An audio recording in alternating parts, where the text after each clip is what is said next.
Karena kursi itu biasanya tempat duduknya generasi kolonial. Kursi biasanya juga jadi tempat berhentinya orang yang sakit.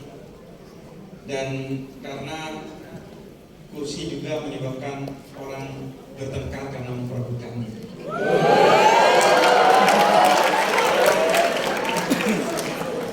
Assalamualaikum warahmatullahi wabarakatuh. Waalaikumsalam warahmatullahi wabarakatuh. Itu untuk meyakinkan bahwa gue seorang Habib. Mohon maaf, gue gak pakai salam dari umat beragama lain.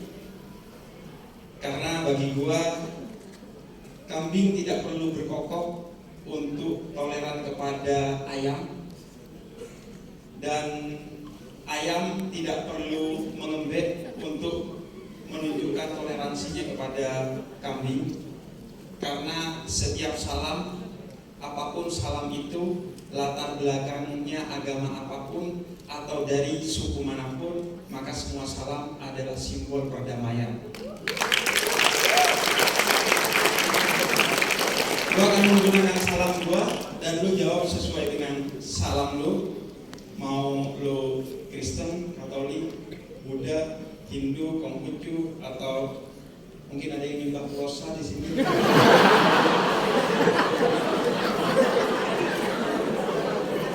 Yang gue ingin tahu dari kalian bukan apa agama kalian, tapi kalau kalian beragama terus kenapa? Apakah kalian menjadi baik? Kalau kalian menjadi baik, maka gue hormati lu dan agama. Oke, yang kedua, gue udah diminta untuk bekerja sama dengan menjadi manusia. Dan gue senang sekali karena pertama gue harus memuji panggung ini. Ini adalah salah satu panggung terbaik dalam toleransi karena menyediakan saudara kita, teman kita untuk memfasilitasi orang-orang yang karena di Indonesia toleransi seringkali hanya soal agama dan suku, padahal kita juga harus toleran kepada orang-orang yang berkemampuan khusus. Kita juga harus toleran kepada orang yang makan buburnya diaduk, yang makan nasi padangnya pakai sendok, yang fans kepada MU. Bisa orang fans kayak MU. Dan yang kedua, gue harus memuji kalian semua karena malam minggu gak pacaran. Enggak, karena gini ya, malam minggu cara healing kita adalah dengan menjadi orang lain. Malam minggu ke kafe karena orang-orang malam minggunya ke kafe. Malam minggu ke bioskop karena orang-orang malam minggunya ke bioskop. Malam minggu ke sini ke situ. Padahal healing terbaik adalah menjadi manusia.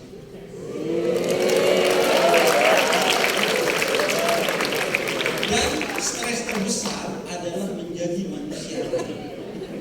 Makanya gue gak pernah mencoba menjadi manusia lain. Gue lahir, besar, tumbuh apa adanya. Gue kemana-mana naik motor. Kalaupun gue harus naik mobil gue yang sesuai dengan karakter gue. Karena gue seorang pendakwah, maka mobil gue CRV.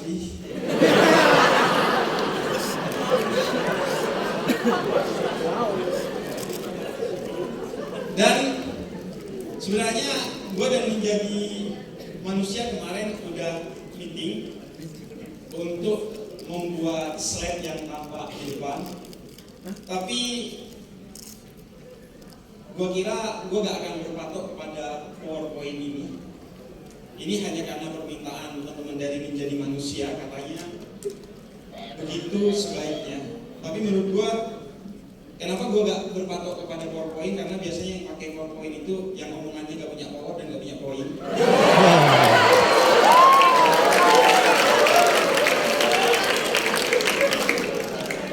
Jadi untuk memastikan bahwa omongan gue punya power dan punya poin, jadi gue menambahkan PowerPoint ini.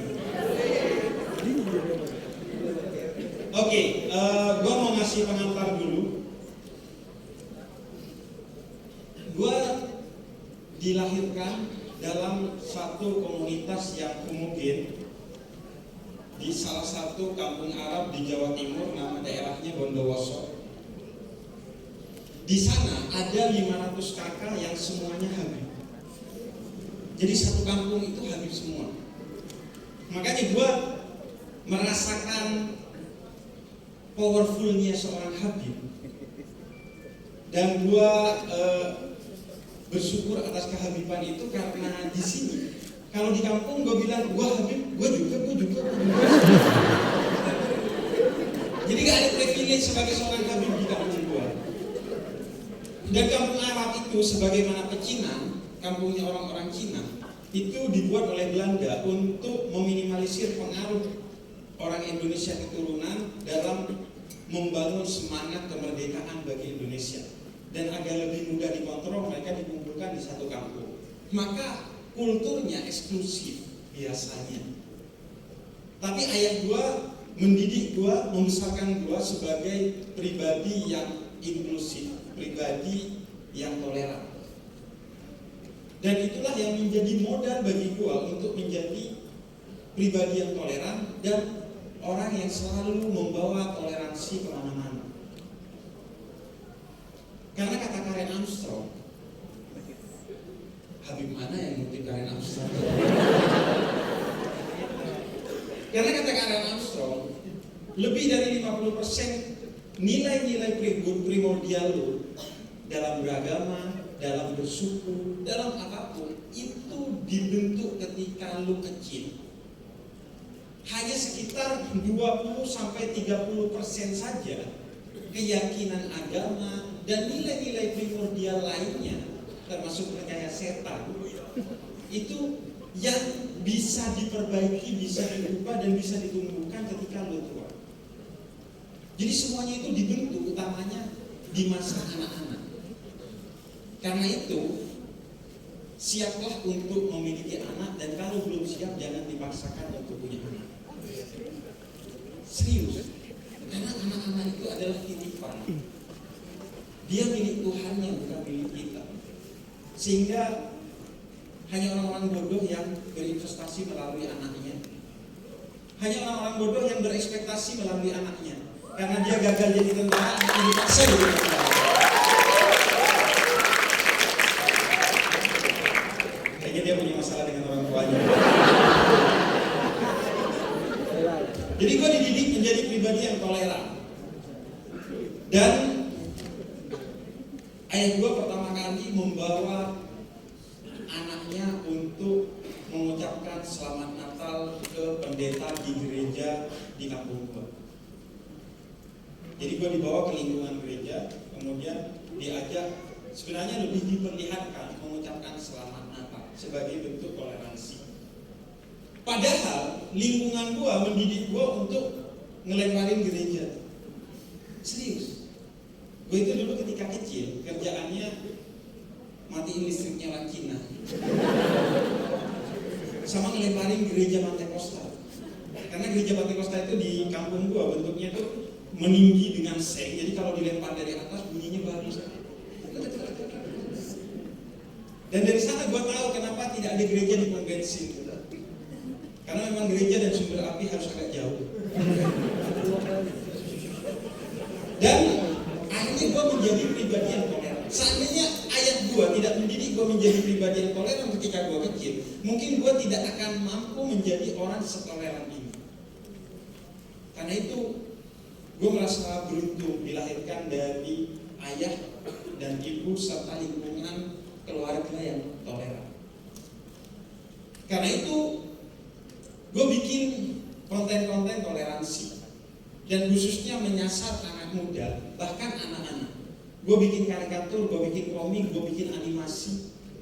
Bahkan gue menjadi salah satu supporter game yang segmennya anak-anak. Agar kalau dia tidak mendengar toleransi dari ayah dan ibunya atau dari keluarganya, dia mendengar dan menonton toleransi dari obrolan-obrolan gue di media sosial. Agar menyerah. Dan itulah yang menyebabkan dia susah untuk menjadi intoleran. Dia tidak memiliki taste untuk menjadi intoleran karena karena sejak kecil telah dipapar oleh toleransi. Karena tidak ada orang yang terlahir menjadi intoleran.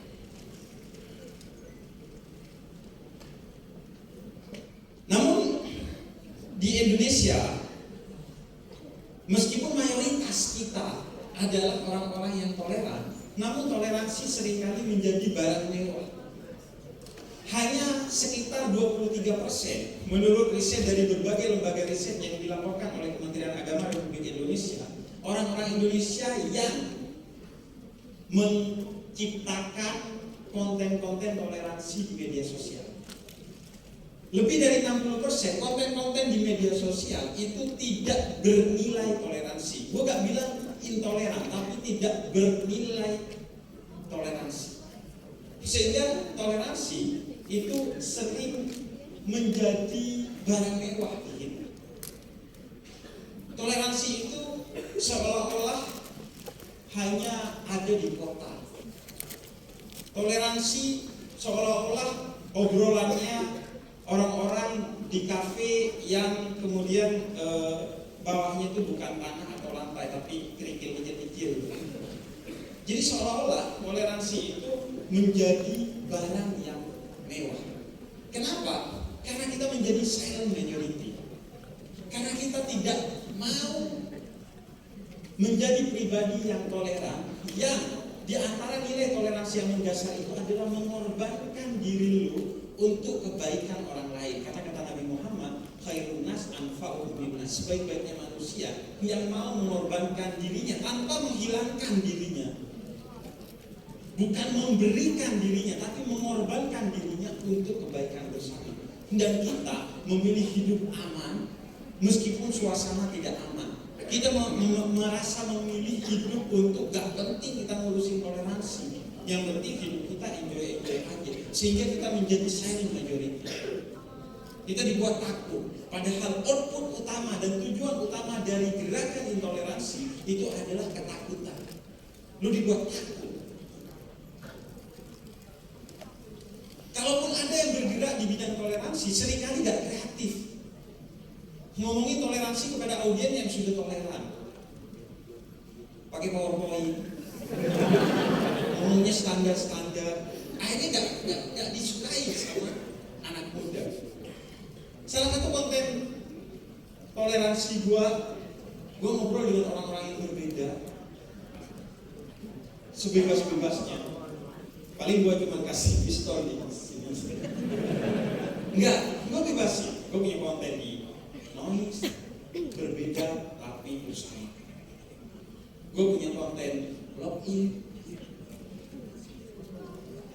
Login itu kan bukan ngajak orang masuk Islam, yang ada aja masih gue urusin. Ngapain open member gitu. Tapi mengajak orang untuk saling mengenal satu sama lain atas agama yang berbeda, agar lo terbiasa melihat Habib dan pendeta duduk bersama, ngopi bersama, makan bersama, tekar bersama, kan? Diskusi bersama. Dan toleransi, nah ini seringkali dianggap obrolannya orang-orang yang open minded saja. Gua agak kurang berkenan dengan istilah open minded. Itu kayak istilah yang muncul dari kesombongan. Istilah yang muncul dari orang-orang yang tipikalnya kalau Dajjal datang gampang akrab. Firman 4.0. Seolah-olah orang open minded aja, padahal lu menemukan toleransi bukan di kota. Lu menemukan toleransi justru di kampung-kampung. Namun di sana toleransi itu adalah satu nilai tanpa nama. Di kota toleransi itu adalah nama yang sering tanpa nilai.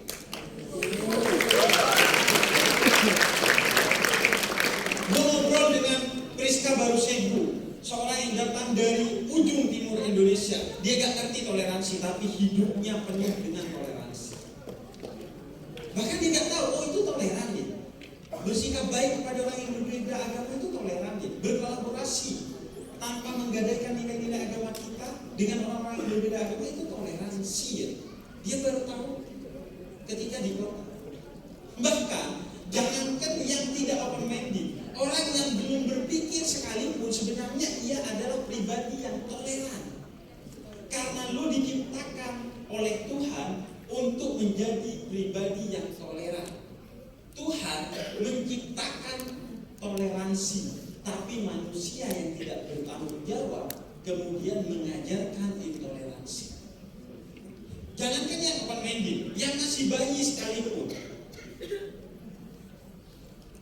yang masih 2 bulan udah haji aja,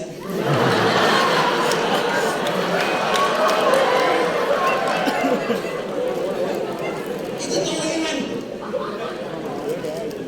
Gua tanya, lo pernah nggak ketemu dengan bayi yang bertengkar dengan bayi lain hanya karena yang satu kulitnya hitam dan yang satu kulitnya putih? Adakah bayi Kristen bertengkar dengan bayi Muslim? Adakah bayi Arema bertengkar dengan bayi Persebaya? Karena cinta itu diciptakan oleh Tuhan dan benci itu diajarkan oleh manusia-manusia bertanggung jawab. Lu baru kenal intoleransi setelah bapak lu, ibu lu, lingkungan lu, media sosial lu mengajarkan intoleransi, bukan Tuhan. Karena itu sifat perang kata Al-Quran itu kurhun lakum, pasti dibenci oleh manusia. Gak ada manusia itu suka perang. Perang yang benar aja dibenci, apalagi perang yang gak benar. Jadi kita itu terlahir sebagai pribadi yang toleran. Karena itu sudah sepestinya kita bertumbuh sebagai pribadi yang toleran. Karena begitu lo menjadi pribadi yang intoleran, berarti lo tidak menerima perbedaan. Sedangkan perbedaan itu diciptakan dengan sengaja oleh Tuhan. Bahkan lo lahir dari perbedaan. Bahkan lo berjalan, bertumbuh itu karena perbedaan. Kanan, kiri. Hanya pocong yang menolak intoleransi. Karena dia jalannya lompat. Semua kita diciptakan sebagai pribadi yang toleran. Baru diajarkan, kamu orang Padang, jangan nikah dengan orang Batak. Kamu orang Jawa, jangan mau dilamar orang Sunda. Baru itu muncul karena ajaran-ajaran manusia. Maka ketika lo menjadi pribadi yang toleran, berarti lo ingin tidak ada perbedaan. Dan yang tidak berbeda hanya Tuhan. Selain Tuhan pasti berbeda. Karena itu Tuhan dibilang Esa. Gak ada perbedaan. Selain Tuhan pasti berbeda. Maka Tuhan menciptakan kita berbeda. Laki perempuan, bumi langit, atas bawah, kanan kiri. Semua untuk saling mengenal, saling berkolaborasi, menjadi manusia yang utuh. Bayangin kalau gak ada toleransi. Nabi Adam dan Nabi Hawa dan Siti Hawa gak toleran, gak nikah. Jangankan gak nikah, kalau Nabi Adam dan Siti Hawa memutuskan untuk child free aja.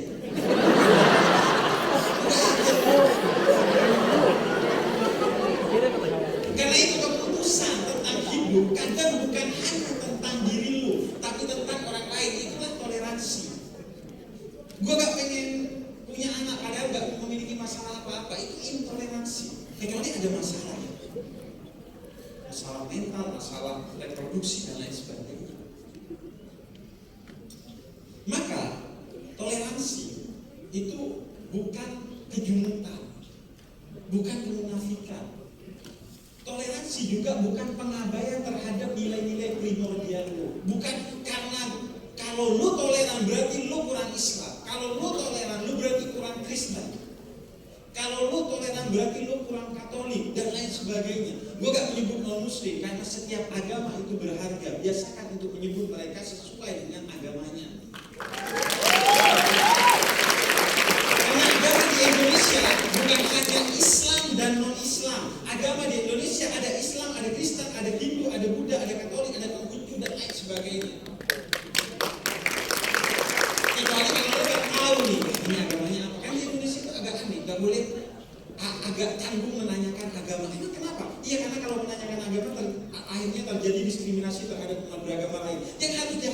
bukan pertanyaan tentang agama, tapi diskriminasi terhadap agama. Kalau kita udah tahu agama orang berbeda dengan kita, makanya gue suka teman, lo agamanya apa?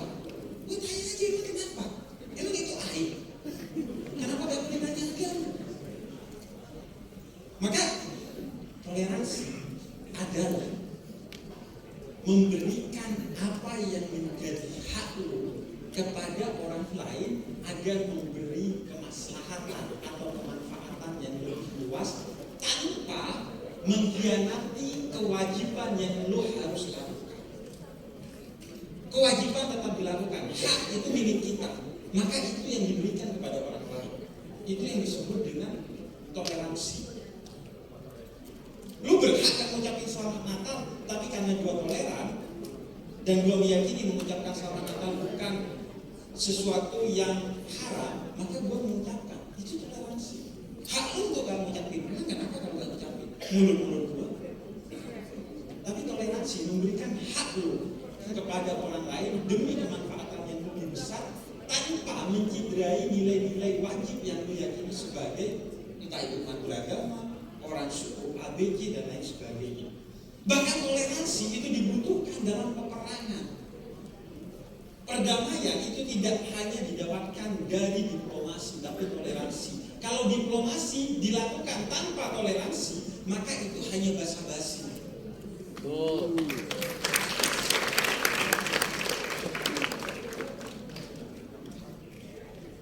Karena tidak ada toleransi, akhirnya cuma basa-basi loh. Omong-omong doang. Bahkan dalam perang itu kita diajarkan untuk toleransi. Dalam Islam, orang yang berperang gak boleh membunuh perempuan, gak boleh membunuh anak-anak, gak boleh membunuh umat beragama lain yang tidak ikut dalam peperangan itu. Orang yang sedang beribadah tidak boleh menghancurkan gerejanya, tidak boleh menyakiti tokoh agamanya, tidak boleh membunuh hewan, tumbuhan dan makhluk hidup lainnya, serta orang-orang sipil yang tidak dalam peperangan tersebut. Toleransi dalam peperangan sekalipun. Makanya di hukum internasional pun begitu. Makanya aneh kalau ada orang yang bikin senjata musnah massal. Maka bersyukurlah jadi orang Indonesia, karena tidak pernah berpikir untuk bikin senjata musnah massal. Kita bikinnya sunatan massal. Baiknya.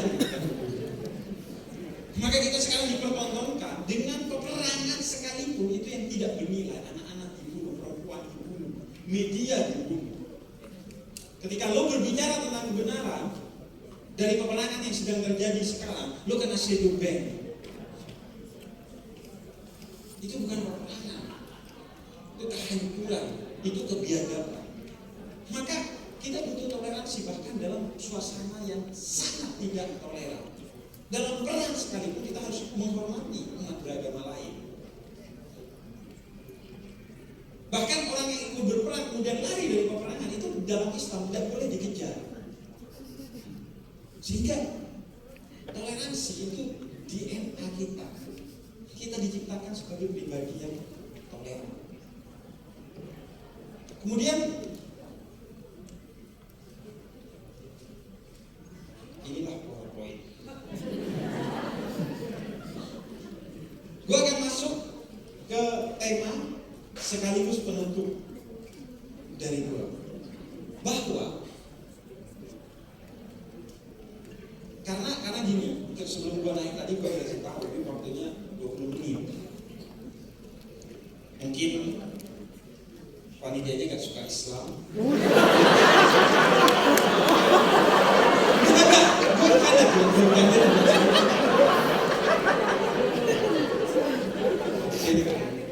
Gak lebih ke gak suka dakwah aja.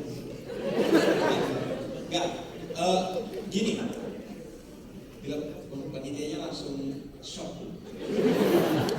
Itulah susahnya jadi Habib ya. Bercanda aja jangan anggap serius. Jadi semua orang bertanya-tanya, apakah toleransi itu tidak terbatas atau terbatas? Kalau tidak terbatas, berarti akan kebablasan. Dimunculkanlah istilah toleransi kebablasan. Kalau terbatas, apa batasnya? Maka bagi gua bisa jadi toleransi itu tidak terbatas maupun terbatas, tergantung perspektif mana yang lu gunakan. Kalau perspektif lu di tingkat hati dan pikiran, maka tidak ada batas bagi toleransi. Pikiran dan hati lu harus toleran tanpa batas.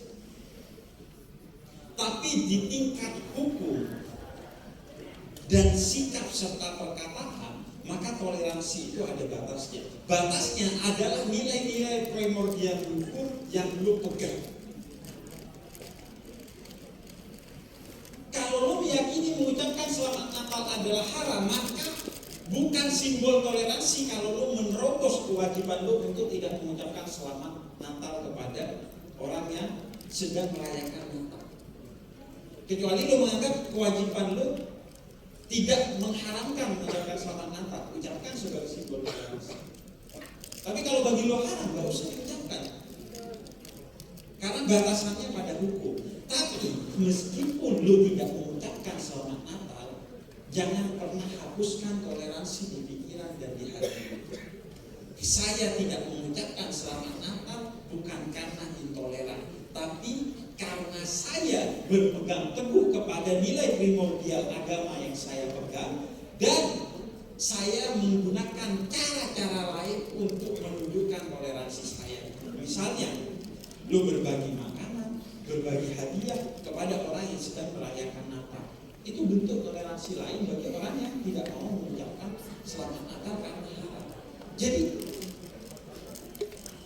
konsistensi lo kepada kewajiban lo itu tidak seharusnya membuat dan hati lo menjadi pribadi yang intoleran. Batasan dari toleransi itu tidak seharusnya membuat lo kemudian menjadi pribadi yang intoleran. Itu hanya batas untuk lo segini aja toleransi itu. Tapi pikiran dan hati lo sebebas-bebasnya, seluas-luasnya dalam menjadi pribadi yang toleran.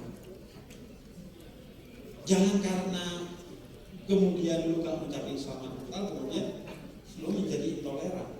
Bahkan menjadi intoleran kepada muslim lain yang mengucapkan selamat Natal. Haram mengucapkan selamat Natal. Maka kalaupun ada batas bagi toleransi, itu adalah pada tingkat hukum. Bahkan lu harus toleran kepada orang yang intoleran kepada lu. Karena toleran kepada orang yang toleran itu adalah transaksi. Tapi kalau lu toleran kepada orang yang intoleran, itu adalah minimal edukasi, mendidik dia bahwa intoleransi itu buruk. Maksimal adalah revolusi, mengubah dia untuk menjadi pribadi yang toleran suatu saat.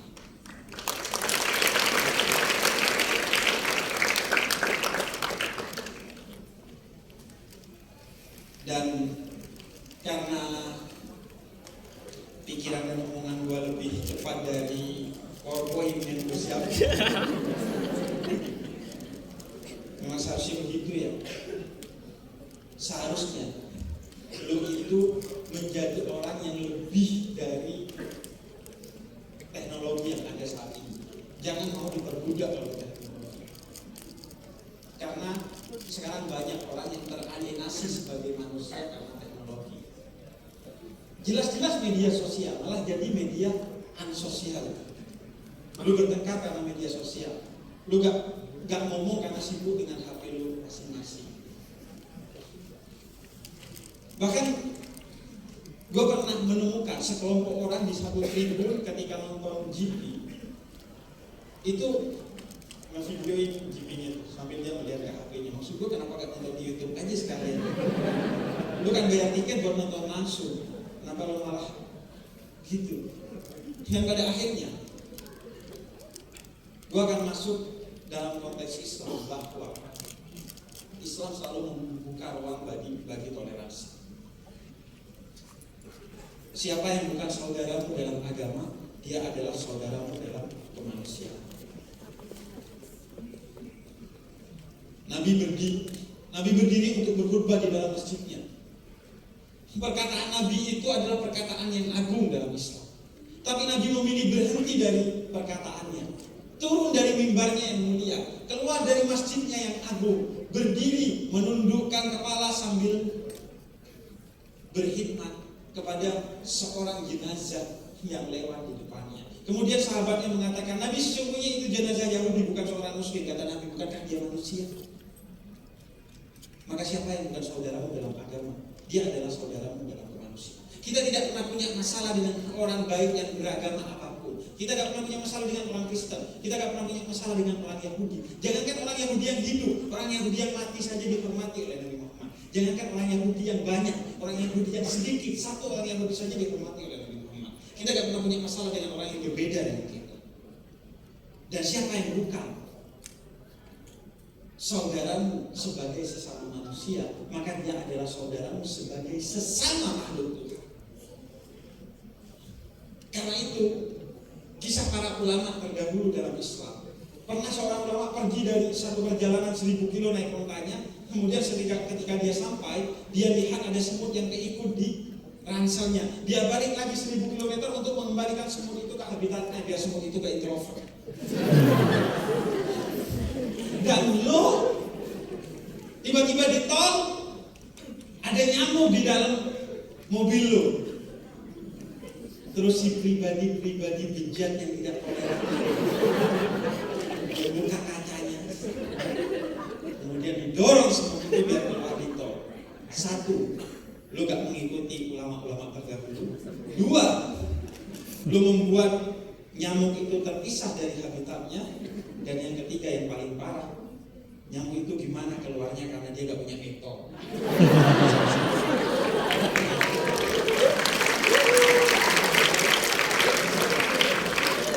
Maka pada akhirnya menjadi manusia adalah menyadari diri kita sebagai manusia, agar kita mensyukuri diri kita sebagai manusia dengan segala kekurangan, dengan segala kebodohan, dengan segala kesalahan dan kehilafannya. Dan dengan menyadari diri kita sebagai manusia, bukan hanya kita bersyukur telah diciptakan menjadi manusia dengan segala keagungannya ini. Tuhan telah berkata di dalam Al-Quran, laqad khalaqnal insana fi ahsani taqwim.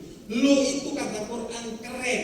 Maka jangan percaya kepada manusia-manusia bodoh di luar sana yang bilang lo kurang cantik, kurang kaya, kurang kurus, kurang ini dan kurang itu. Jangan percaya, karena Tuhan telah mengatakan lo keren. Laqad khalaqnal insana fi ahsani taqwim.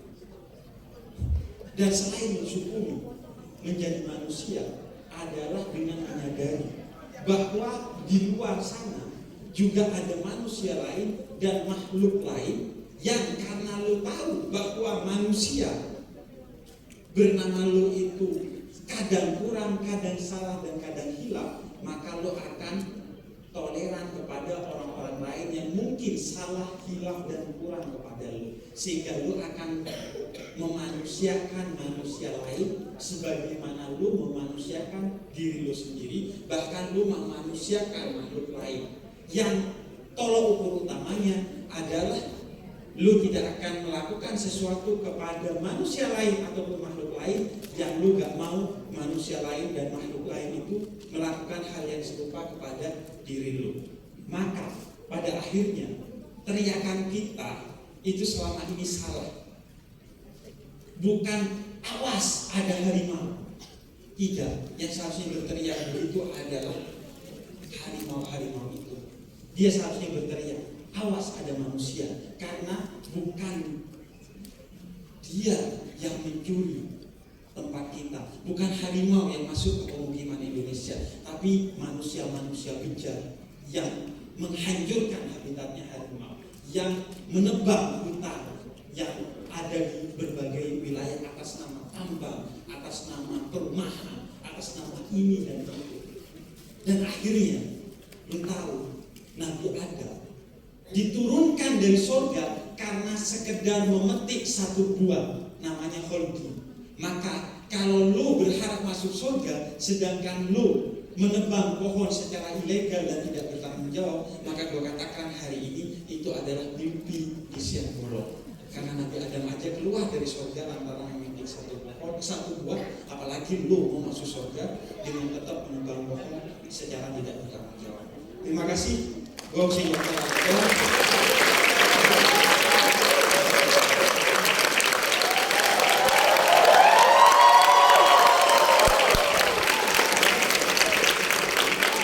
menjadilah manusia, karena pada dasarnya kita adalah manusia yang harus memanusiakan manusia lain untuk lain. Wassalamualaikum warahmatullahi wabarakatuh.